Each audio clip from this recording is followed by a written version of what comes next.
Welcome to Business Morning on Union Television. I am Onyinye Ezulofo, and today we're going to be talking about what happens to businesses and why you see some businesses today and they are no more tomorrow. Managing business finance is managing the life of your business. And for you to be able to sustain whatever business you're doing, you need money. And money in business is not cheap. You need money to get money to sustain your business. And this brings me to our topic for today: business finance management mistakes. We'll be going on a short break now, and when we come back from this break, we'll be delving deep into this topic. Stay with us.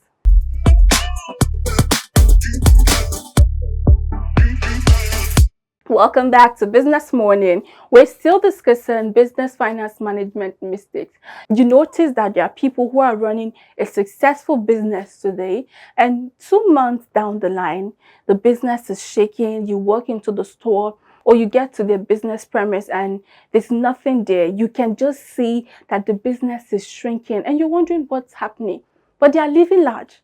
So people get to wonder why this person that was really doing great yesterday is struggling today, and the next day the person is no more, or the shop is up for rent, or someone else has taken the place. There are even times when you go to this very big store or this mighty supermarket or mini mart that you know in your area or around the region where you live. Like some of these shops are now the landmark because everybody knows about them. So you want to direct someone, okay, when you get to XYZ, anybody you ask to take you there can bring you to that place. I'll be waiting for you there. That is for you to know how big they've made their dominance there.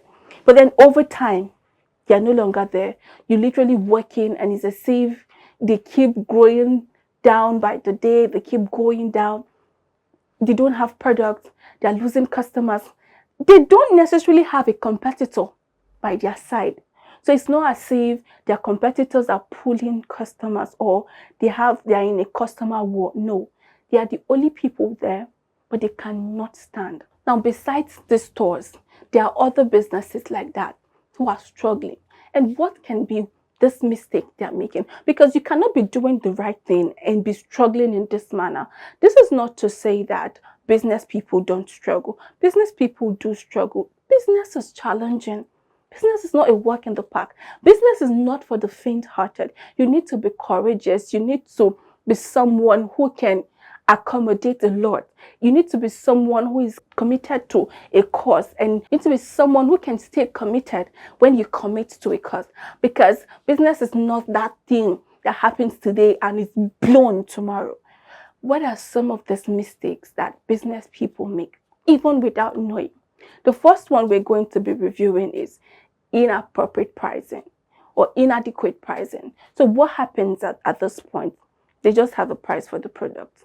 They don't factor the major things they should factor into the product for so many reasons. So over the weekend, I got talking with someone, and then the person says, "Oh, I am into this business.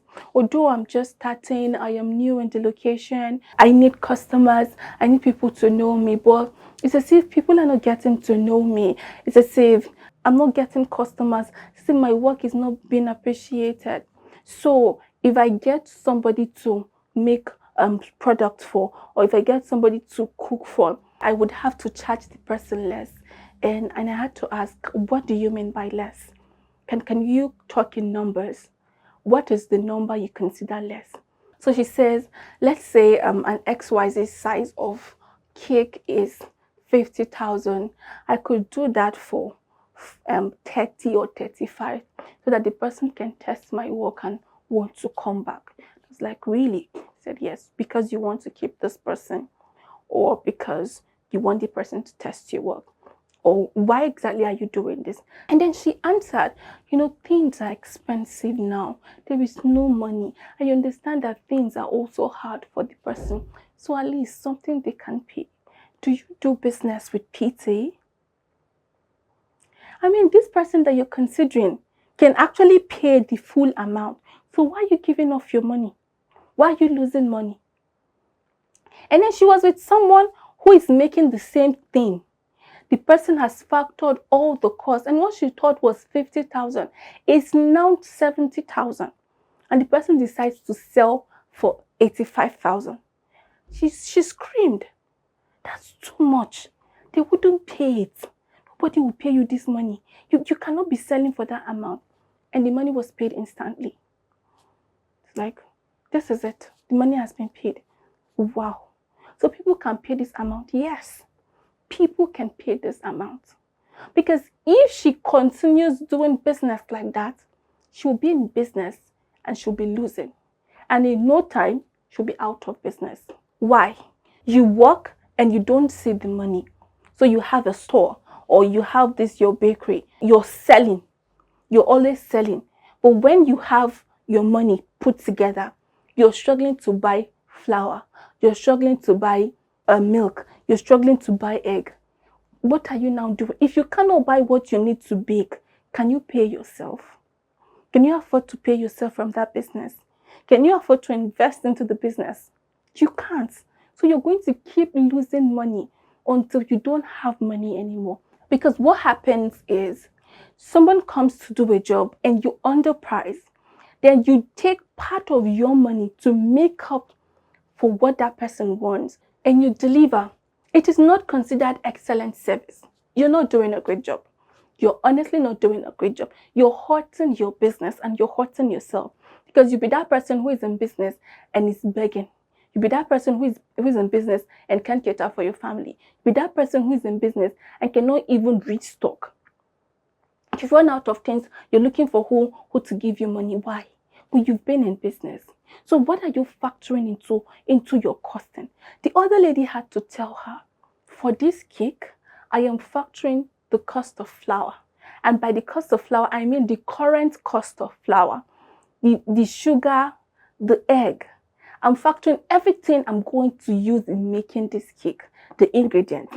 And then I am factoring in the time I am going to commit to making this cake. It's going to take my time. I am working. So how much do I think my time is worth for this cake? I am considering factoring the cost of delivery because I would pay for this cake to be delivered. And if anything happens to this cake, I would have to bear the risk. The risk is on me. So all of this put together is the reason I am charging this amount. It didn't make as much sense to her, but that's the truth. So what do you factor when you're baking? And she doesn't have an answer. Her answer is just as simple as saying, I just want my customer to be happy. I know I bake good cake and I want them to eat it and enjoy it. That's not the reason you're in business.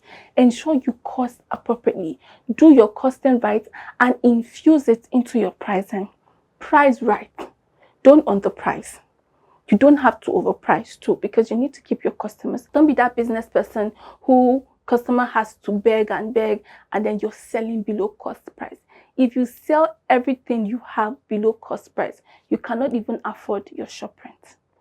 You can't pay and they're going to kick you out. And what is going to happen? Your customer is going to look for someone else when you're not available. You are highly replaceable because the market is saturated. You're not the only person doing great cake. A lot of people bake amazing cake. And if you're not there, there is someone else. So what are you doing as it concerns your pricing? Do you want to continue pitying your customers? Do you want to keep selling according to phase? Because some people say, oh, this is my church member. I'm not going to bill so high because we attend the same church. It's okay. It's okay. Or this is my brother's wife. I'm not billing so high because she's my sister-in-law.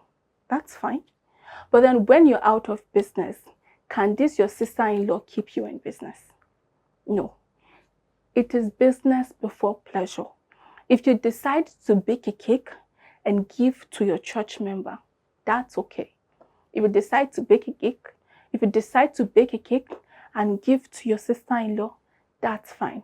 But when your sister-in-law is buying cake from you, ensure that you're not losing because it is business. They could have gone elsewhere to buy it and they would pay the full amount. So why are you being underpriced? Or why are they underpaying and having you risk because you're trying to please them or because you're trying to support them.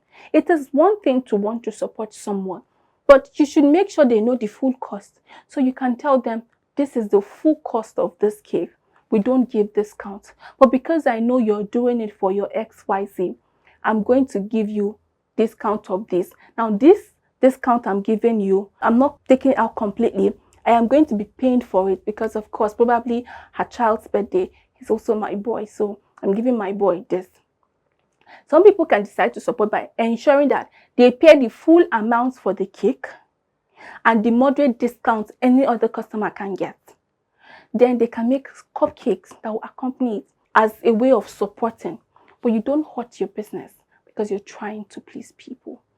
Ensure you price appropriately. We'll be going on a short break now, and when we come back from this break, we'll be looking at other mistakes business owners make as it concerns their finances. Stay with us.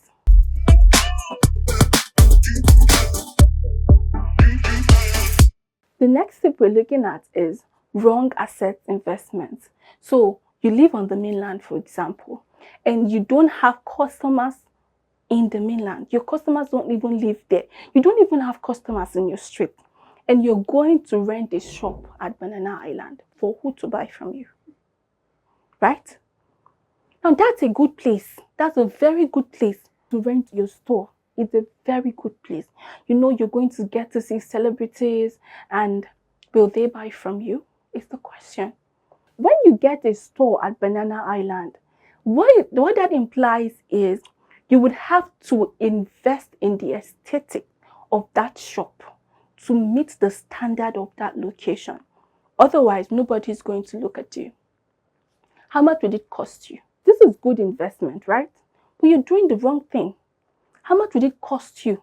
So when you have a great shop, beautiful, lightning, the painting, you have few products and nobody's working in.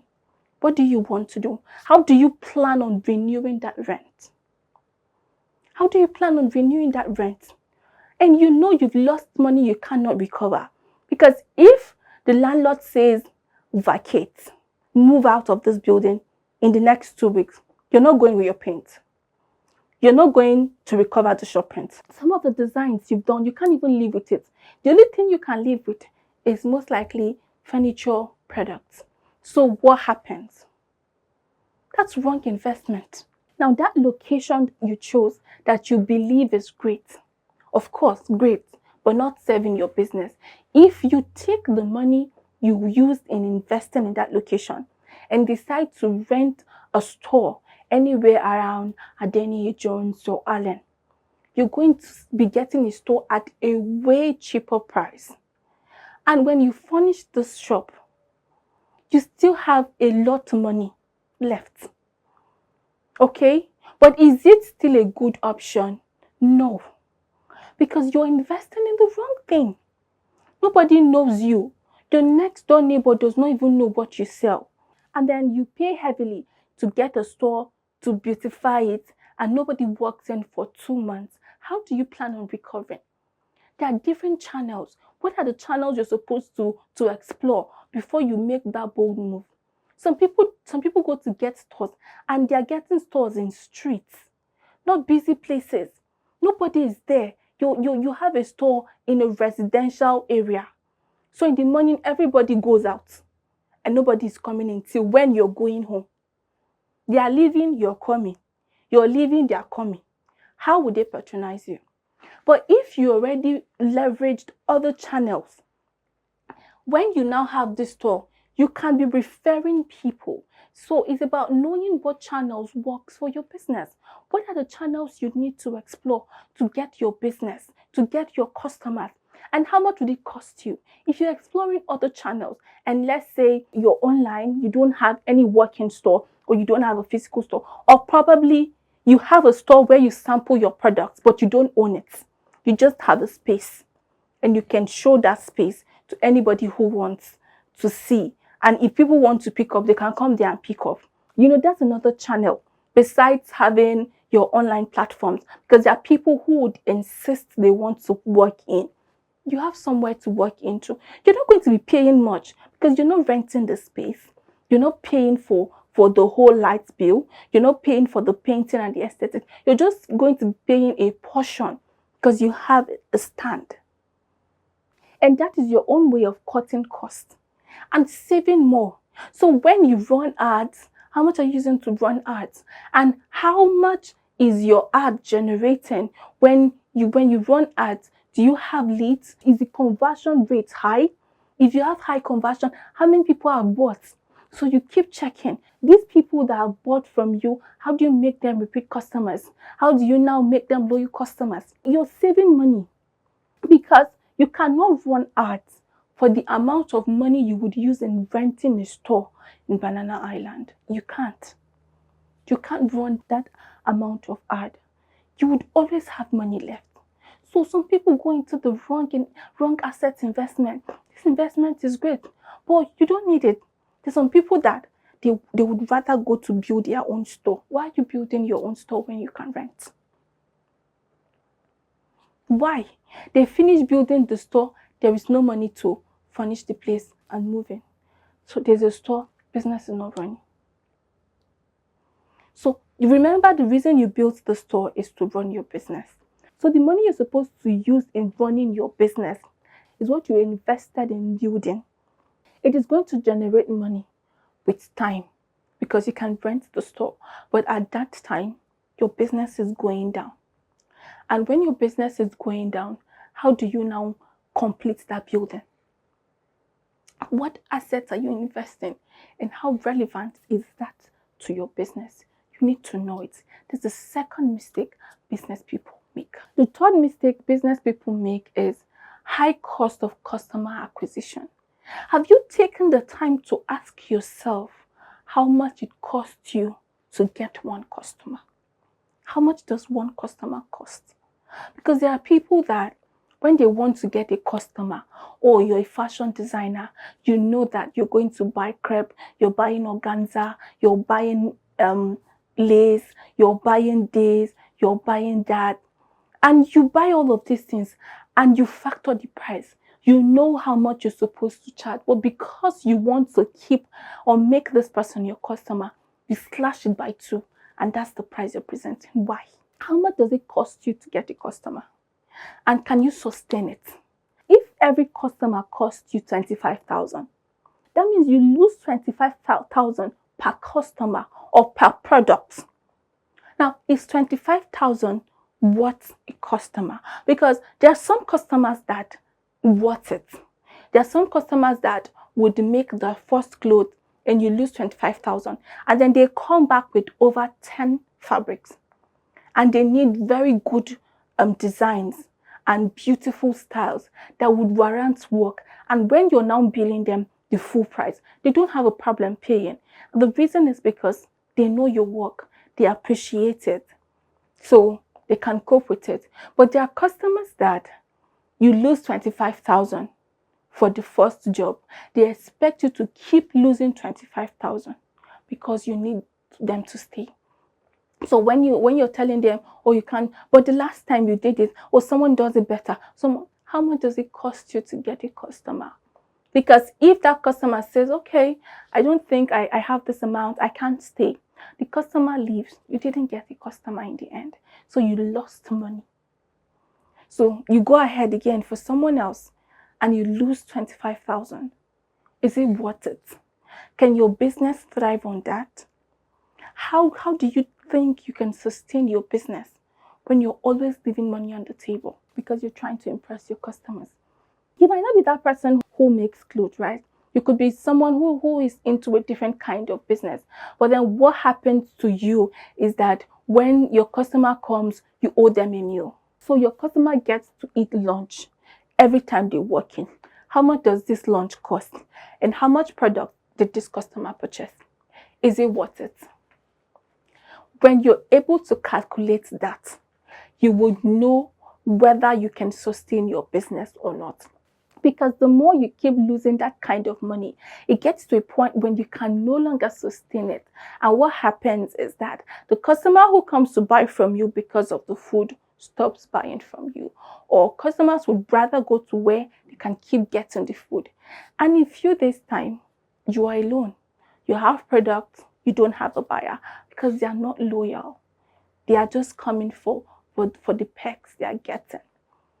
This is a mistake many businesses have made, and they have lost their place in the market. We'll be going on a short break now, and when we come back from this break, we're looking at other mistakes business people make with managing their business finance. Stay with us.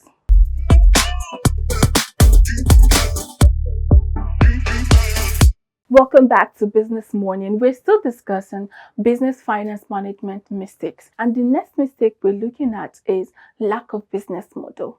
A lot of people are in business and they're just doing business. You don't know 1+1 in your business. You don't know this and this step in your business. You're just that person who goes to the market. You're just like a consumer who walks into the market with a pocket full of cash. Oh, I think I need Apple. The person goes to buy Apple. These shoes are nice. The person goes to buy shoe. I think I need to change my ceiling. The person is going to price POP and the person is buying it. Okay, I think I need to change my throw pillows. Why? Because there's money and there is no direction for that money. That is how you run your business. Okay, today I see a lot of people like this kind of products. You go to the market, you purchase it in bulk, you sample them in your store. You finish selling it, or while you're still struggling to sell it, you're going to buy a different thing entirely. Even if it's something that is still in line, are you supposed to buy it at this time? What is the structure like? What are you supposed to do by part-time? What are you supposed to do part-time? So at this point, we are purchasing. That is how this business is running. We are purchasing. When we purchase, before we go for the next purchase, we have to do a proper balancing. And then we're going to be taking out a percentage of staff salary, taking out a percentage of shop rent, we're taking out a percentage of business operations money, we're taking out a percentage for miscellaneous. What we have left, we have a slash, we save, then we're buying with this. Having said all of this, we're going into the marketplace and I'd like you to come with me. So we talk to people in the market to find out how they've been able to be managing their business finances, what challenges they faced, if there are mistakes they've made before, how they corrected it and are still in business at this point. Come with me. This is Marketplace Synergy, a segment of Business Morning where we interact with market people to learn about their businesses, their challenges, and their success stories.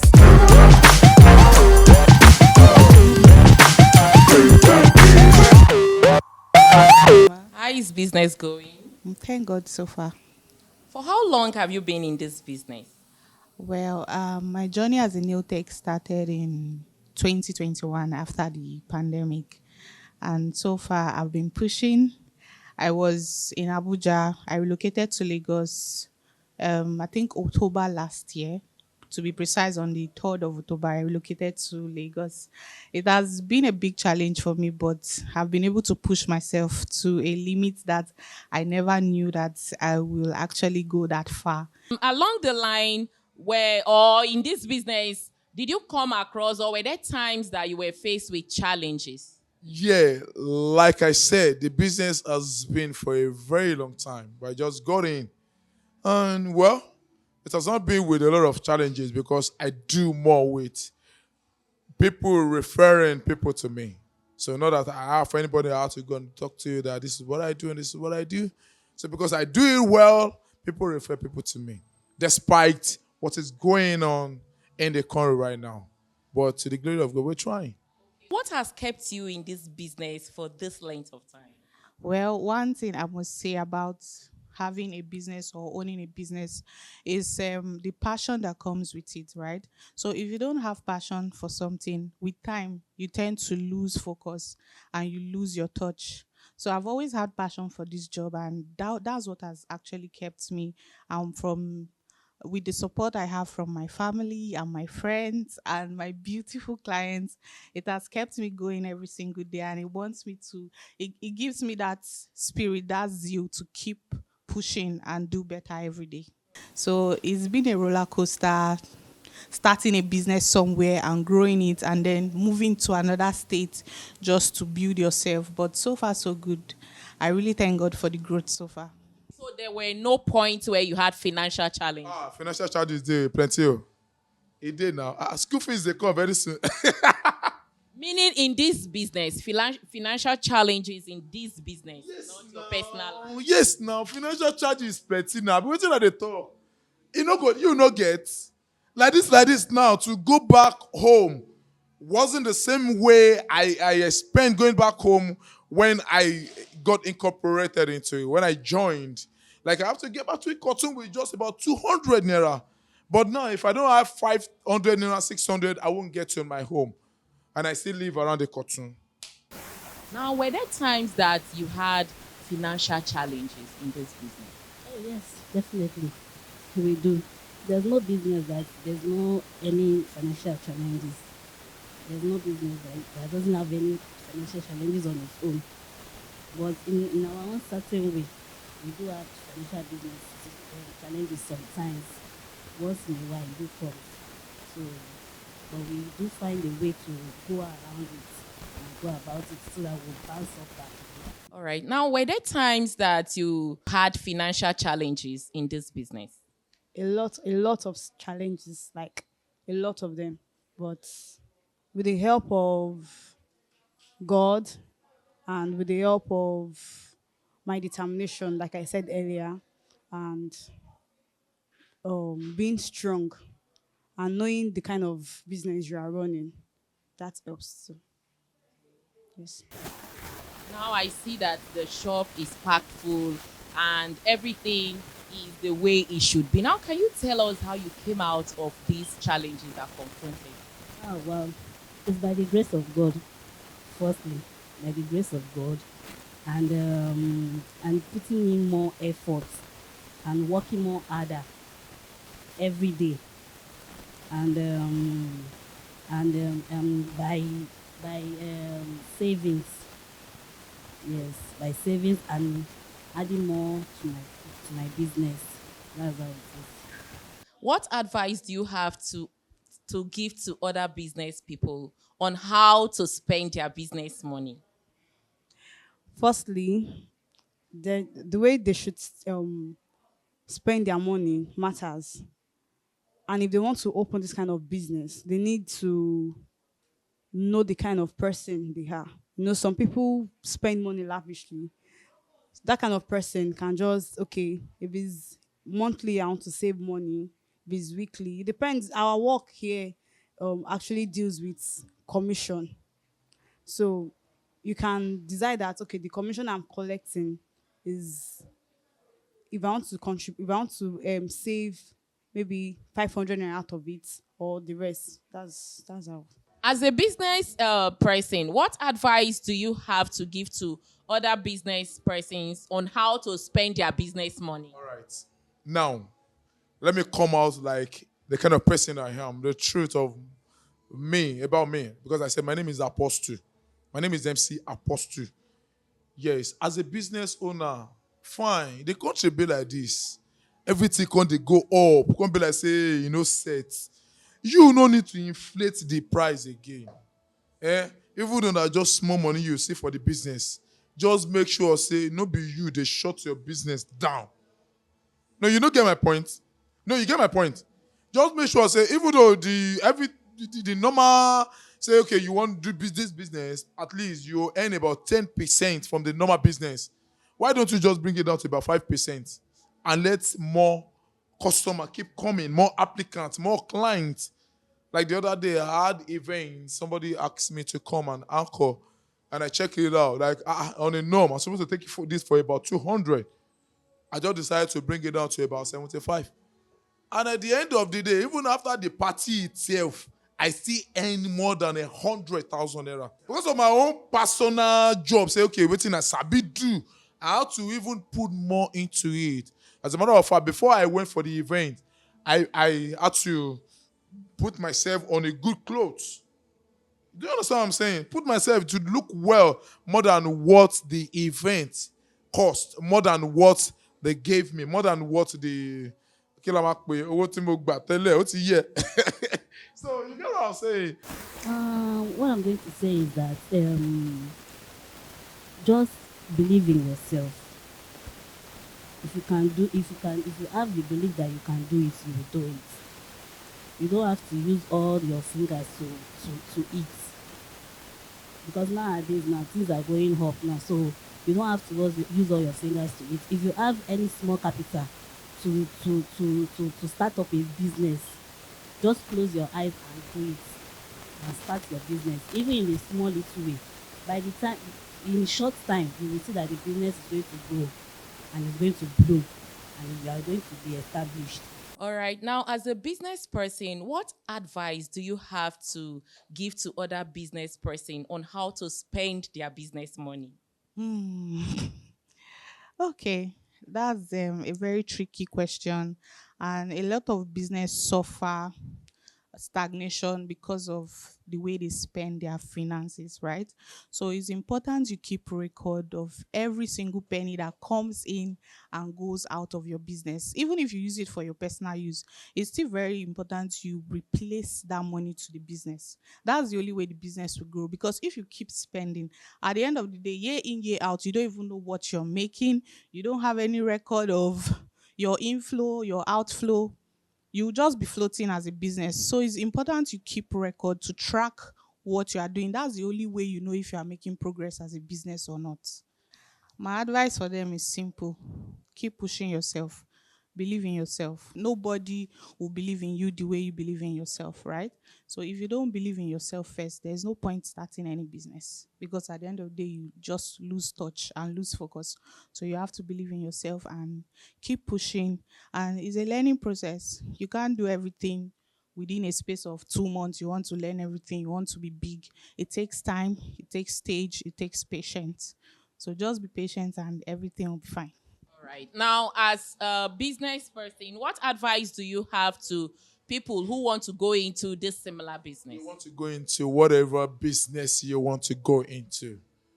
My brother, my sister, you self check if you dey drive motor, person come tell you say make you enter for 500 naira from my bus stop to Egbeda, from Igodo to Egbeda, and I can't look at where say the driver self no go fee pay 500 naira.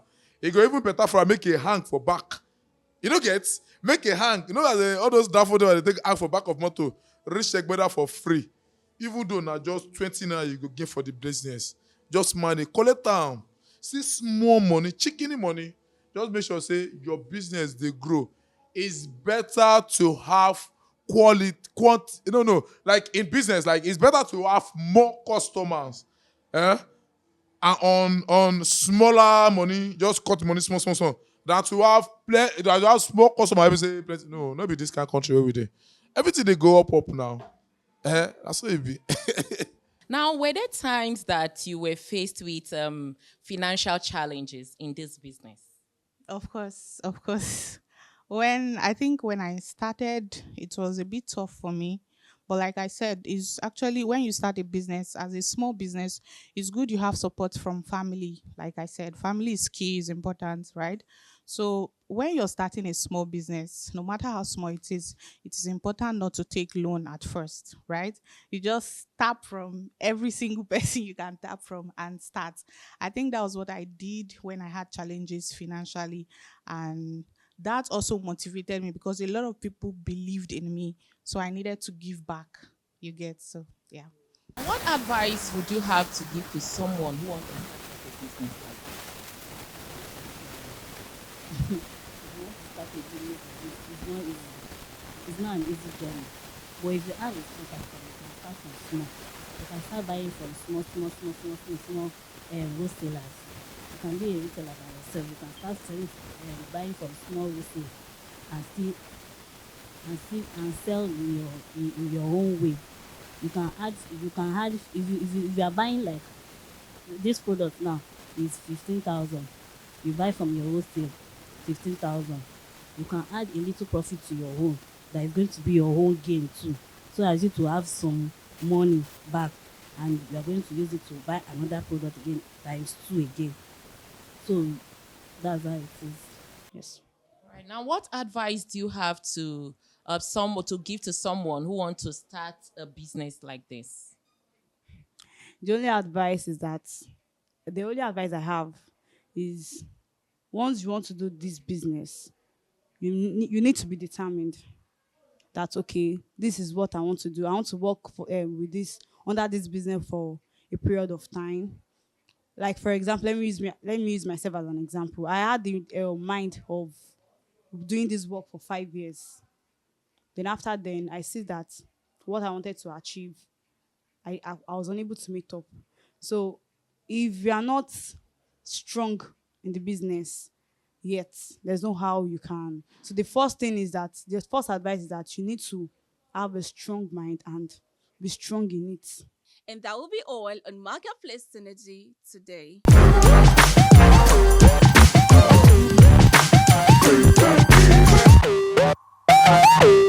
Okay, I'm glad you came with me on this work, and I'm super excited you've heard from the people in the market. Don't feel bad if you've made a couple of mistakes. You are human, okay? But the most important thing is that you know these mistakes now, and you can retrace your steps and make it right. You can make a U-turn at this point and head for the right direction. Ensure you manage your business finance well, because your business needs to be up, and it needs to be successful, and it needs to be sustained. This brings me to the end of Business Morning for today. For more interesting and insightful episodes, follow us across all our social media platforms, and yes, subscribe to our YouTube channel. As always, I am Onyinye Eslofo, and until I see you again, keep watching Business Morning on Union Television.